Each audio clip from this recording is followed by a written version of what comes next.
Сахнада Бишкек шаардык мэриясынын жана Кыргыз улуттук консерваториясынын эл аспаптар оркестри. Оркестрдин көркөм жетекчиси Кыргыз Республикасынын эл артисти, мамлекеттик Токтогул Сатылганов атындагы сыйлыктын ээси академик Муратбек Бегалиев.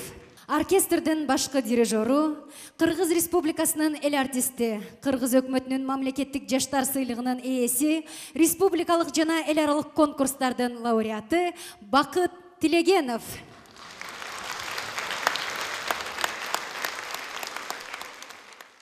Бишкек шаардык мэриясынын эл аспаптар оркестрі 2009 жылы 12 майда түзүлгөн. Бул демилгенин башында Бишкек шаардык мэриясынын маданият башкармалыгы, тартып айтканда, ошол кездеги маданият башкармалыгынын башчысы Малдыбай Кайыпов, Кыргыз Республикасынын эл артисти, композитор Муратбек Бегалиев жана оркестрдин башкы жетекчиси Бакыт Тилегенов турган. Бул деген студенттик оркестр болчу, консерваториядачы. Ошо консерваторияда акырында баягы өстүрүп дегендей болуп отуруп, азыр эми Кудайдын кулагы сүйүнсүн бүт эле жерде биздин оркестрге кайрылышып атат. Мэриянын алдында сонун эл аспаптар оркестрин ачтык элек, мына бүгүнкү күнү ошону башында турат. Эгерде канчалык мен кыйын дегени менен көпчүлүк дирижерлор уюштуруучулук жагынан кичине анча-мынча бекем болбосо, сөзсүз разбал болуп кетиши мүмкүн, чачырап кетиши мүмкүн. Ал эми ошончо жылдан бери мынакей бир сонун деңгээлге көтөрүп чыкты. Сагындым. Сыграли, а? Давайте башын начала только.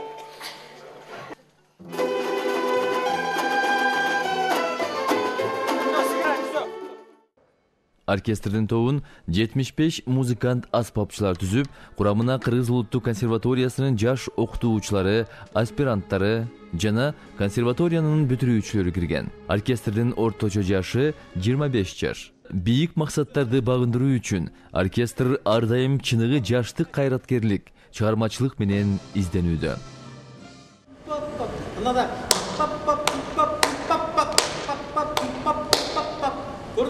Сажать это сам.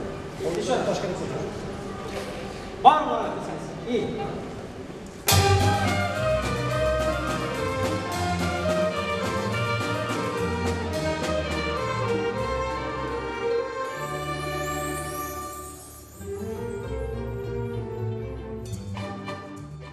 21 кылымдын жылдыз деген проект болуп атпадыбы?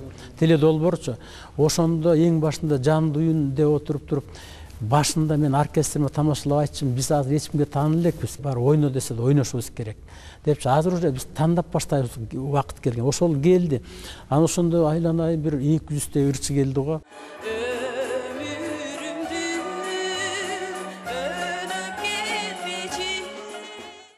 Репертуарында дүйнөлүк классикалык жана азыркы композиторлордун чыгармалары, ошондой эле кыргыз, орус жана Италия элдик ырлары кирет.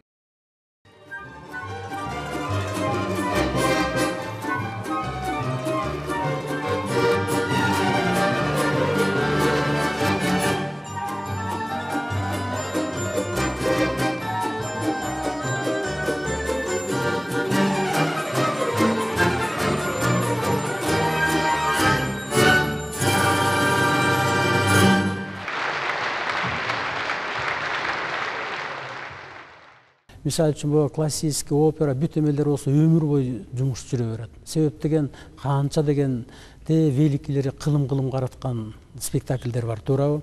А эл аспаптар оркестринин дирижеру эгерде оркестровка жасабаса, бул деген токтоп калат. Себеп деген улам баягы жаңырып туруш керек да, ондайчы. Анан оончулар келет, тигилер келет, ла деп баягы унисон деп койт, ошону берип отура бербесин да. Элдик оркестр менен классиканы алып чыгуу максатында мен ага чакырган. Бул оркестрдин ушу жекеле элдик күүлөрдө эмес, ушул дүйнөлүк классикадагы чыгармалардагы өтө жогорку деңгээлде ойношот.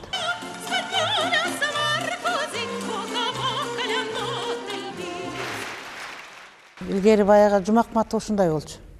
Жумакматов эшикке оркестрге келгенде, эшикти ачып киргенде эле солдат болуп калчу, зыңкый эле, смирно болуп калчу. менин оюм боюнча бул чыгармачылыктын баягы башында болуп аткандан кийин өтө таптакыр эмес, бирок бир какой-то процент диктаторлук керек деп ойлойм. Ансыз уже жумуш болбой калат. Бар тең ата болуп калат да. Бирок диктатор болуш үчүн сен ошол эркинден жогору деңгээлде болуп турушуң керек. Негизиде улам болсо тагдырга бир тааныш, Гүлнара махабат, ким болсо Средна Манрика, Балбурауым бар, Балбурауымда эми осы казак туускандарда ойноп берелби деп берсек дагычы. Туурабы? Анан эме Средна Манрика. Макулбу? Жана эмесинде экини кайталайсыз деп колго карап коелар. Ошо сүйлөштүк. Макулбу? Давайте настраивайтесь.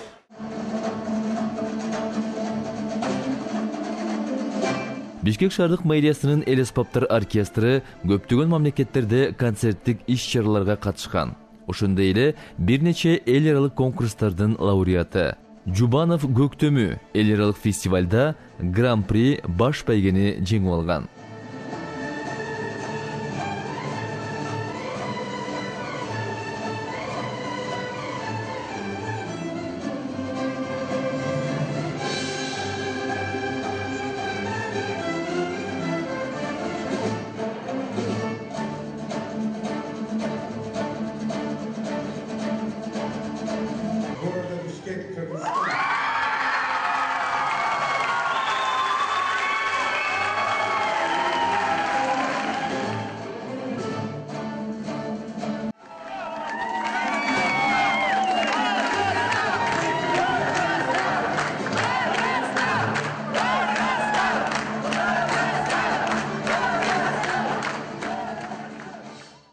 Жаңа әр қилы музыкалар ойнап жатқанда, мына оркестрдің бір кісідей өтті бір қандай десем енді жинақ орындалды.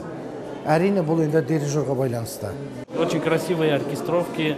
И самое главное интересно, Бакыт Телегенов, он очень профессиональный дирижер, который, вот мы сидели Аксакалом из Казахстана, Каиргали Агаем.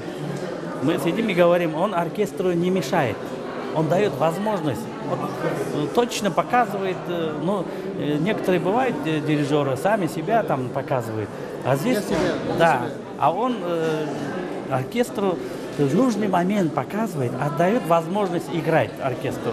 Мне кажется, вы сами получили большое удовольствие в первую очередь, и на вас смотря, мы получили большое удовольствие, так что я вас всех поздравляю от всей души. Я желаю вам творческих успехов. Спасибо вашему главному дирижеру за такое, что у вас есть такой оркестр замечательный. Настоящий маэстро. Да, мы очень рады. И у нас есть проекты в дальнейшем. Надеюсь, это все будет сделано. Мы договоримся. Да.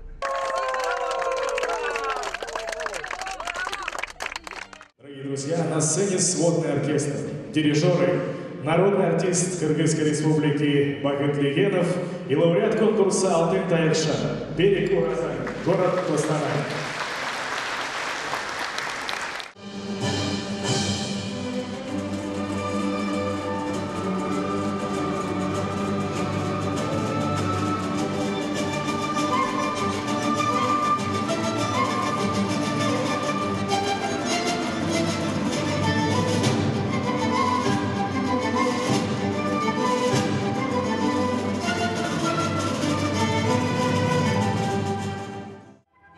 Астана шаарында өткөн алтын домбура Караганда шаарында алтын кобуз жогорку сыйлыктарына ээ болгон.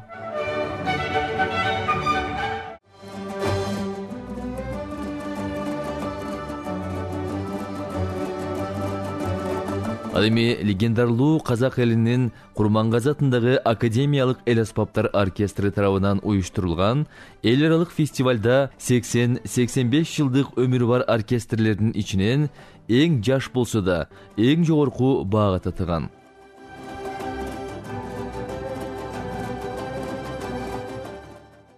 Свое очарование, потому что я сегодня не усну, если я вам не скажу это. Вы нас напитали сегодня, вы не дирижировали, вы шептали, а музыканты через музыку с нами разговаривали.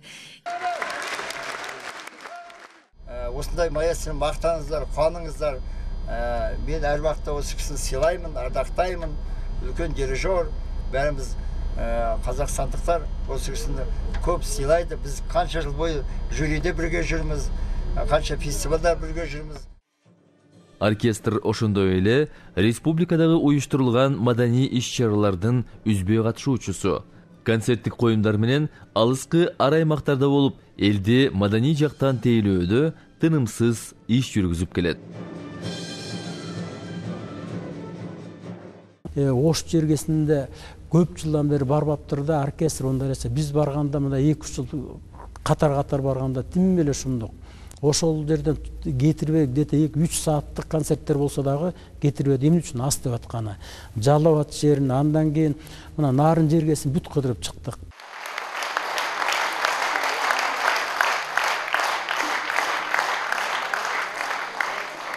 Биз оштук көрүштөр жалпы силерге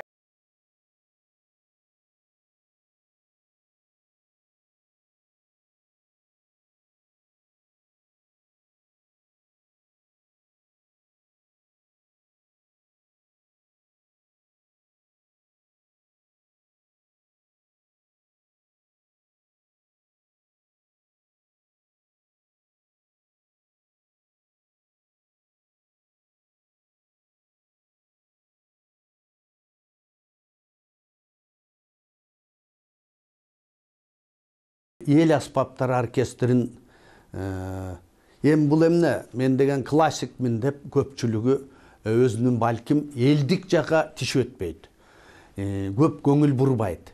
Ал эми бакыт бул элдик жагына дагы, классика, кадимки чоң опера, балет жагына дагы чоң көңүл буруп, ошону чогуу алып келатканы бул уникалдуу иш.